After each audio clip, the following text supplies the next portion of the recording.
이 시간에도 각자의 삶의 자리에서 그리고 예배의 처소에서 임마누엘 하나님 예배하는 사랑하는 형제자매들 그리스도 이름으로 문안하고 축복합니다. 오늘은 사순절 셋째 주일로 예배합니다. 성서 본문은 이사야서 55장 1절에서 3절의 말씀을 가지고 가장 확실한 은혜라는 제목으로 성령이 깨닫게 하심을 간구하면서 우리 말씀을 나눠보고자 합니다. 이 사순절이라는 거 저번에도 말씀드렸지만 사순절은 40일간의 기념일이라는 뜻입니다. 테사코스테라는 그리스어인데요. 주님의 고난을 생각하면서 그 40일을 준비하고 그 준비 기간 동안 예수님의 부활을 기다리는 그러한 의미로 사순절이라는 것이 시작이 됐습니다. 40을 생각한다 뭐 그런 뜻이죠. 40일간의 기념일 그런 뜻입니다.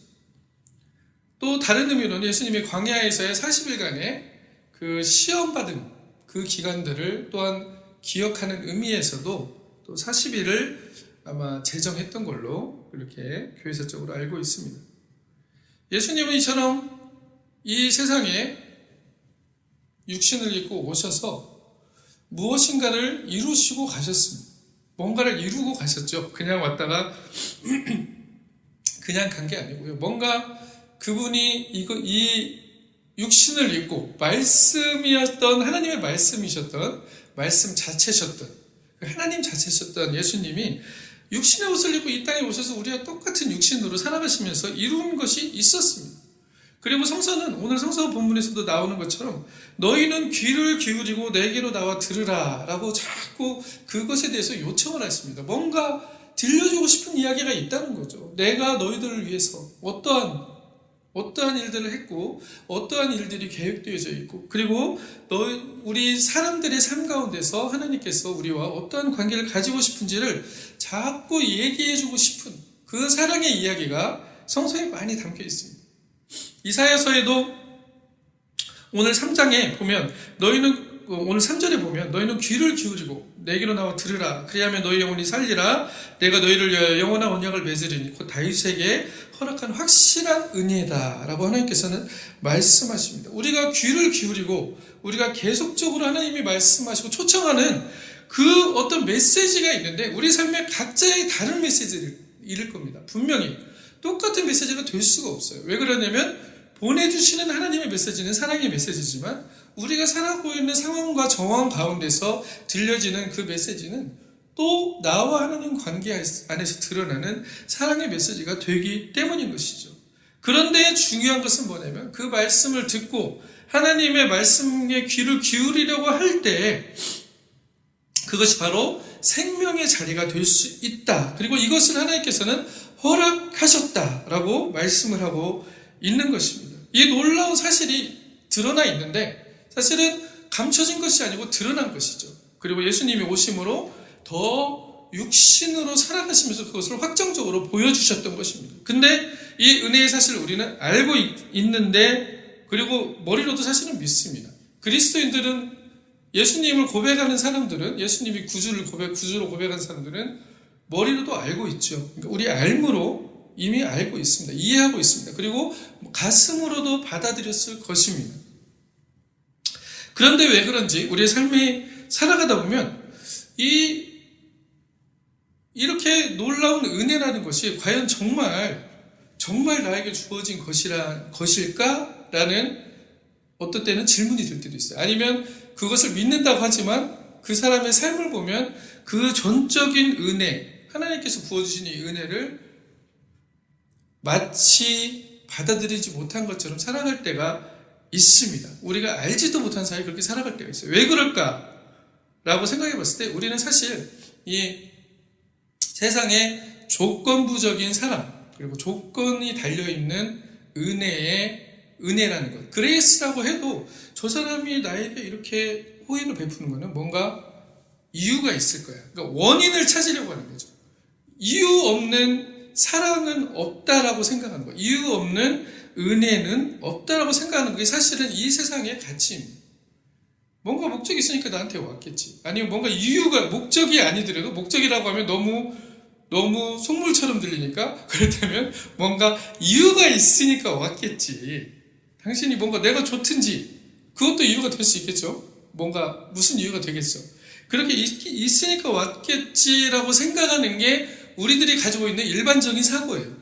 그리고 그 일반적인 사고 안에서 성서를 이해하고 하나님의 은혜를 이해하려고 합니다. 그렇게 될 때 어떤 사건이 드러나냐면, 분명 머리로는 그리스도가 나의 구주가 되심을 알고 예수님이 내 죄를 대신해서 돌아가셨다는 것도 알고 내가 그리스도의 자녀로서 이 세상에서 그렇게 그 길을 걸어갈 때 나에게 물론 세상의 가치와 다른 어떤 고난이나 핍박들도 있을 것이고 나에게 불리한 것으로 적용하는 결정들을 해야 될 때도 있겠지만, 궁극적으로 하나님이 우리에게 그 진리의 길로 갈 때 놀라운 풍성함으로, 그러니까 영적인 것, 육적인 것, 또 혼적인 것, 모든 것에 대한 풍성함으로 이끌어 주실 것이라 된 그러한 고백들도 있습니다. 그런데 그것을 삶에서 직접적으로 실천하지 못할 때가 많다는 거죠. 내가 그것을 정말 그 길을 가고 있는 사람이다라고 내가 느끼지 못할 때가 많다는 거예요. 왜 그럴까는 방금 말씀드린 그 조건부적인 사랑에 익숙해져 있기 때문입니다. 뭔가 대가가 있어야 돼요. 대가 없이라는 말에 대한 우리는 사실은 어떻게 보면 거부 반응이 있어. 그리고 대가 없다는 거는 어떻게 생각하냐면요. 그거는 뭔가 문제가 있죠. 그냥 준다는 거는 뭔가 문제가 있으니까 주는 거 아닙니까? 이거 너무 값싼 거 아니에요? 라고 생각할 수도 있다는 것이죠. 그게 우리가 가지고 있는 이 생각이 태어나면서부터 가지고 있는 이 문화가 주는 가치관이었기 때문에 이 생각들에 사로잡혀서, 아니면 이 문화적인 판단에 사로잡혀서 우리는 정말로 하나님의 은혜의 강물들이 우리 앞에서 흐르고 있는데 거기에 우리의 삶을 던질 수 있는 용기가 없을 때가 오히려 더 많다는 것을 이야기합니다. 그것을 나의 삶 전체를, 나의 존재 자체를 그 하나님의 은혜에 던져버리는 그 신뢰가 일어나지 않을 때가 많다는 것이죠. 문제가 어디 있습니까? 하나님의 말씀과 초청을 듣는 나에게 있습니다. 내가 변화되지 않은 존재이기 때문에 내가 가지고 있는 상황과 정황과 문화에서 살아오는 그런 환경에 종속되어 있고 문화에 종속되어 있고 그것이 주는 가치들에 종속되어 있기 때문에 하나님의 조건 없는 사랑을 그대로 받아들이지 못할 때가 있다는 거예요. 나도 모르게 그렇게 반응이 나옵니다. 자, 근데 성경에서는 이거를 그렇지 않다라고 자꾸 얘기를 해주시는 것이죠.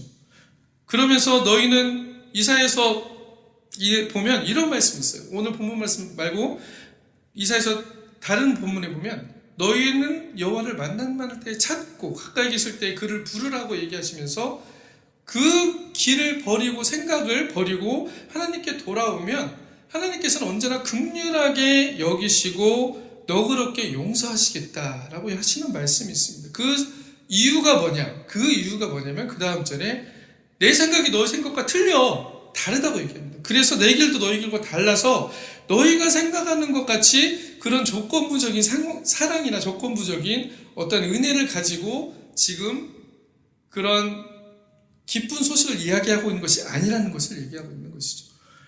내 생각이 너희 생각과 다르다는 것은 어떤 다른 차원의 얘기를 하는 있는 것은 맞는데요. 분명히 우리가 이해하고 있는 방식과 하나님이 말씀하시는 언어의 기준도 다르다는 것을 얘기하고 있는 것입니다. 하늘이 땅보다 높은 같이 내 길이 너희 길보다 높고 내 생각은 너희 생각보다 높다라고 얘기하시는 의미가 사실은 어떤 수준이 낮고 높음의 의미가 아니고요. 그 정도로 하나님께서 이야기하시고 이해하시는 사랑의 폭에 대해서 말씀하고 있는 것이죠. 아까 우리 찬양한 것처럼 하나님이 우리에게 가까이 계신다고 우리는 말씀합니다. 그리고 매 순간 우리에게 그 기회가 주어지고 있습니다. 성서는 그렇게 증언하고 있어요. 하나님은 지금도 우리에게 오셔서 무엇이라고 말씀하시냐면 가까이 있다라고 말씀하시는 거예요. 그러면서 그를 부르라고 얘기합니다. 그럴 때 긍휼히 여겨주고 용서해 주겠다. 무엇을 용서해 준다는 겁니까? 우리의 길을 가고 있는, 우리가 생각하고 있는 그 은혜의 이해의 방식들, 우리가 생각하고 있는 구원의 방식들, 우리가 생각하고 있던 어떤 복음의 방식들, 신앙의 방식들의 그 제한적인 방식에서 훨씬 더 자유할 수 있고 넓을 수 있는 진정한 하나님의 세계를 만나게 해줄 수 있다라고 얘기하는 것이죠. 그런 의미에서 성서는 다른 편으로 보면요, 사랑의 이야기이면서 우상을 파괴하는 이야기이기도 합니다. 수많은 우상의 이야기들이 성서에는 등장합니다. 그런데 가장 깨기 어려운 우상은 무엇이냐면 밖에서 만들어지는 무슨 우상이라고 해서 아이돌이라고 해서 밖에서 만들어지는 어떤 상이 아니면 신상만을 얘기하는 게 아닙니다. 가장 깨기 어려운 우상은 어디에 있습니까? 내 안에 있다는 것이죠. 내가 스스로 신이 되고자 하는 그 마음, 그 지혜, 내가 알고 있는 것이 완벽하고 절대적이라고 얘기하는 그 지혜가 바로 하나님이 되고자 하는 아담과 하와가 가지려고 했던 지혜였던 것이기 때문입니다. 그래서 성서는 사실 우상 파괴를 얘기하면서요, 내 안에 있는 나까지도 지적하고 있는 것이죠. 저는 그렇지 않은데. 그렇게 얘기할 수 있습니다. 그리고 우리는 성서에서 수많은 바리새인들의 얘기를 들으면서 어떻게 생각합니까? 저도 마찬가지예요. 저는 바리새인은 아니죠. 저는 바리새인 아니에요. 그렇게 생각합니다. 바리새인이 과연 뭘까요? 뭐가 바리새인일까요? 성서가 이야기하는 바리새인, 그 서기관들, 사두개인들, 그 사람들의 삶의 모습을 얘기하는 거죠. 그 모습이 우리 안에 드러난다면 우리도 바리새인이에요. 자, 그래서 하나님께서는 그 길을 알기 위해서 우리에게 돌아오도록 요청을 하고 있는 것입니다. 그러면서 문을 활짝 열어놓고 기다리고 계신다는 거죠. 너그러이 용서하시겠다라고 얘기하는 것입니다. 그렇게 될 때만이 거기에 진정한 평안과 행복이 있기 때문에, 거기에 안식이 있기 때문입니다. 안식이라는 건 쉼이죠. 우리가 쉰다는 것은 무엇을 의미하겠습니까? 이 쉰다는 것은 구원의 의미입니다. 정말로 우리가 안식할 수, 내가 편안한이 아니고 내가 평안할 수 있는 것, 그 하나님의 은혜 안에 들어가 있을 때만이, 하나님과 연결되어질 때만이 가능하다. 이것은 조건이 없다라고 얘기하시는 건데, 이 조건 없음은 바꿔서 이야기하면 조건이 없다는 것은 내가 이 사람과 저 사람을 차별하지 않겠다는 의미도 되는 것입니다. 하나님은 그래서 모든 사람들을 차별하지 않으시는 것이죠. 마태복음에 보면 그 같은 의미로 어떠한 말씀을 하시냐면 선인과 악인에게 해와 비를 내리시는 하나님의 사랑에 대해서 이야기합니다. 그러면서 하나님의 온전하신 같이 너희도 온전하라 라고 요청을 하시는데 그 요청의 앞줄이 그거예요.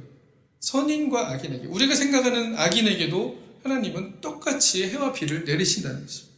그것이 바로 하나님의 온전함이라고 얘기하고 있는 거죠. 여기서 우리는 우리의 삶을 다시 한번 돌아봐야 됩니다.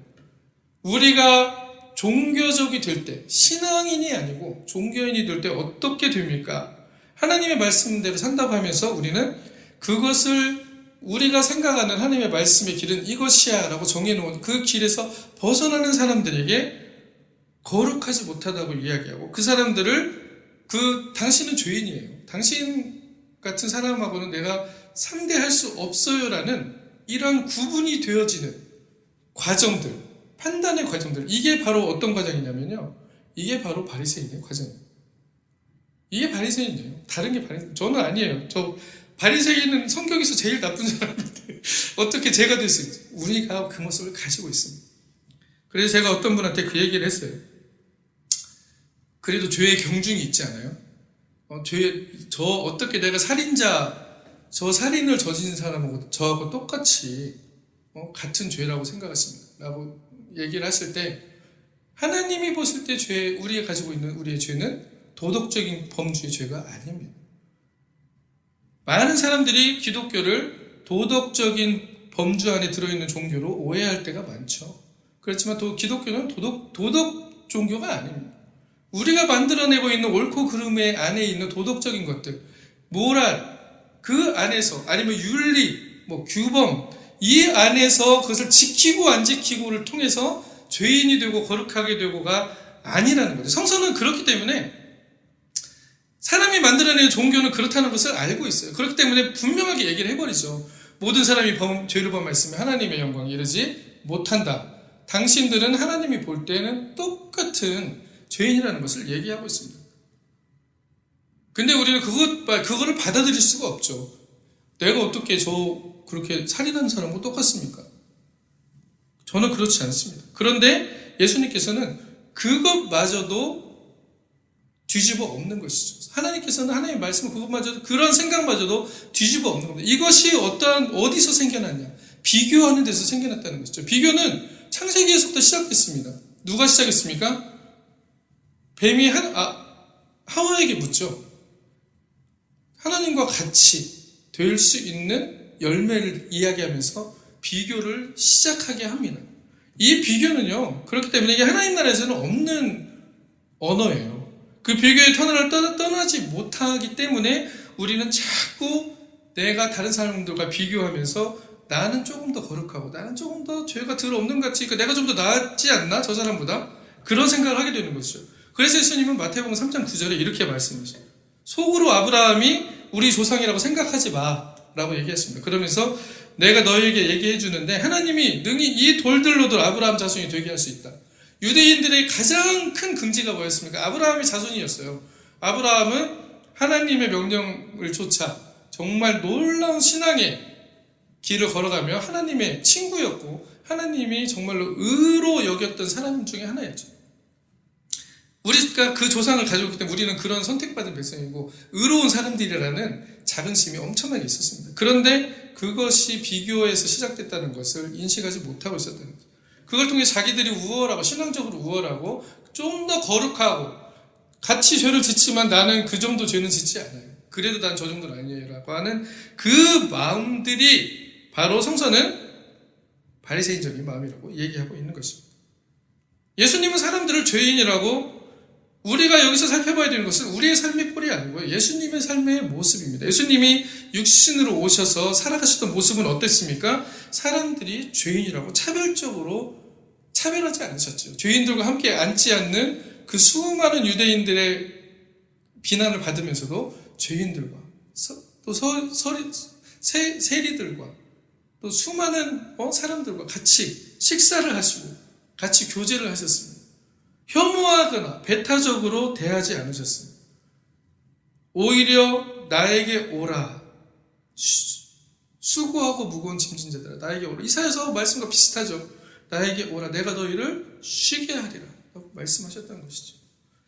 수고하고 무거운 짐을 지고 있는 사람들, 너희들 보니까 정말 무거운 짐을 지고 살아가는 것 같아. 그러니까 내가 쉬게 해줄게 라는 것이 예수님의 말씀이었죠. 이 비교 속에는 평안이 없습니다.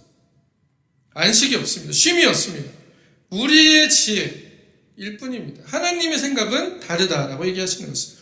그래서 예수님이 오늘 본문에서 이사야서에서도 너희가 어찌하여 양식 아닌 것을 위하여 은을 달아주며 배부르게 못할 것을 위하여 수고하느냐, 내가 내게 듣고 들을지어다라고 말씀하시는 그 말씀의 의미가 거기에도 있는 것이에요.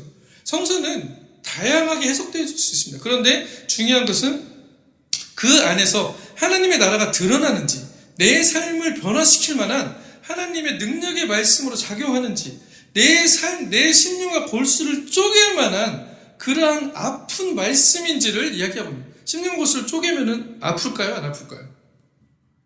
아프죠. 시편 기자는 어떻게 얘기합니까? 하나님의 말씀이 송이꿀보다 달달하고 얘기합니다. 달기도 합니다. 그러나 어떤 그 하나님의 말씀은 달면서도 우리의 심령과 골수를 쪼개는 말씀입니다. 우리가 가지고 있는 죄성들을, 그 죄성들로부터 탈출하게 하는 가장 중요한 진리의 말씀이기 때문이죠. 그 죄성은 무엇입니까? 내가 거룩한, 내가 조금 더 거룩하다고 얘기하는 그 바리새인들을 향한 말씀이었어요, 사실. 그러면서 이게 왜 양식하는 것을 위하여 은을 달아줘 배부르게 하지 못할 것을 위하여라고 하는 말씀은 우리가 생각하고 우리가 구하고 있는, 지금 생각하고 있는 모든 사람들이 얘기하는 뭐 먹고 살지라고 얘기하는 그 문장들이 많지 않습니까? 당연히 우리가 살아가면서 먹고 살 것들이 있어야 되죠. 그런데 성서에서는 그 먹고 살 것들이 지금 우리가 살아가고 있는 것에 있어서 목적이 되어지는 것이 아니고, 그것이 목적이 되어질 때는 어떻게 되어지냐면 결국은 이것이 나를 배부르게 해주고 우리에게 진정한 양식이 될 것 같지만 궁극적으로 그것은 우리에게 진정으로 배부름과 양식으로 다가올 수 없다는 것을 이야기해주기 때문입니다. 그렇게 배부를 것 같고 돈을 투자하고 양식을 얻을 것 같고 그렇게 살아가는 것이 그냥 현실의 삶이라고 생각할 수 있지만, 그 성서는 이런 삶들, 이것이 그냥 최고의 목적이 돼서 살아가는 삶을 양식 아닌 것을 위하여 은을 달아주고 배부르게 못할 것을 위하여 수고한다라는 것으로 이해하고 있다는 것이죠. 그것은 궁극적으로 우리에게 진정한 만족을 채워줄 수 없고 마음에 쉼을 줄 수 없기 때문이에요. 사실은 그 많은 과정들을 보십시오. 우리가 살아가고 여기서 지금 살아가는 과정에서 그래서 여기를 떠나자는 얘기는 아닙니다. 이 세상을 부정하는 얘기도 아닙니다. 그 과정에서 우리가 그렇게 고통받으며 괴로워하며 어떤 것을 이루기 위하여 힘쓰고 애씀이 정말 하나님 나라를 위한 삶이었는지 아니면 나의 목적을 위한 삶이었는지에 대한 돌아봄에 대한 이야기라는 것입니다. 그래서 예수님이 마태복음 23장 5절에 나는 마음이 오냐고 겸손하니 내 멍에를 메고 나한테 배워라. 그러면 너희 마음이 쉼을 얻을 것이다 라고 하는 것입니다. 예수님의 멍에는 무엇을 의미하는 것일까요? 멍에라는 것은 성서에서 이야기하는 멍에는 사실 소 2마리의 비유로 이야기할 수가 있습니다. 무슨 말이냐면 소 2마리가 밭을 가는데 소에 올려놓는 멍에가 있습니다. 그 멍에는 소 2마리를 연결하고 있어요. 그래서 마라소라는 소는 바깥쪽에 씁니다. 마라소는 어떤 소냐면요. 일을 지금 배우는 소예요. 일에 서툰 소. 그리고 안쪽에 있는 소를 안소라고 하는데 그 안소는 일에 아주 익숙한 소입니다. 그래서 그 멍에로 둘이 연결되어 있어서 그 멍에를 통해서 안소가 가는 대로 마라소가 따라가면 초보소가 따라가기만 하면 그는 아주 쉽게 자기의 일들을 하면서 걸어갈 수 있다라는 의미에서의 멍에를 성서는 이야기하고 있는 것입니다. 나의 멍에를 메고라는 말을 들었을 때 저도 그렇고요. 사실 어떻게 보면 이거 나도 뭐 나의 십자가를 지고 나도 좀 이렇게 더 어려운 삶을 살아가는 것이 이 성서의 자기 십자가를 짐의 의미인가? 아니면 정말 이 멍에를 매라는 것이 예수님의 그런 십자가의 멍에를 매라는 것인가라고 이해를 할 때도 있었습니다. 그러나 사실 그 멍에라는 것은요, 그런 의미예요. 예수님께서 닦아놓으신 그 길, 예수님이 걸어가신 그 길을 가는데 함께 가자고 제안하시는 것이죠. 그렇게 함께 갈 때만이 예수님께 조율되어질 때만이 그 바깥소가 자기 마음대로 간다고 하면 분명히 서로 힘들어질 텐데 그 바깥소가 안소에 조율되어져 있을 때, 그 마음이 조율되어져 있을 때 그의 삶 가운데서는 엄청나게 멍에를 메고 있는 것 같지만 그 멍에는 쉼을 줄 수 있는 멍에가 된다는 것을 말하고 있는 것입니다. 그래서 그 멍에는 가볍고 쉽다라고 예수님께서 말씀하셨던 것이죠. 너희 목마른 자들아 물로 나오라. 돈 없는 자도 오라. 와서 먹되 돈 없이 값 없이 포도주와 젖을 사라고 예수님께서는 그렇게 말씀하고 있는 의미가 바로 그것입니다. 그냥 준다는 의미는요, 함께 걸어가자는 의미입니다. 나한테 한 수 배워 라고 하는 의미일 수도 있죠. 어떤 존재에게 한 수 배울 수 있을까요? 우리는 정말로 배울 수 있는 존재를 발견해야 되지 않겠습니까? 우리가 누구에게 배우러 다니고 있습니까? 우리도 수많은 과정들을 거쳐왔잖아요.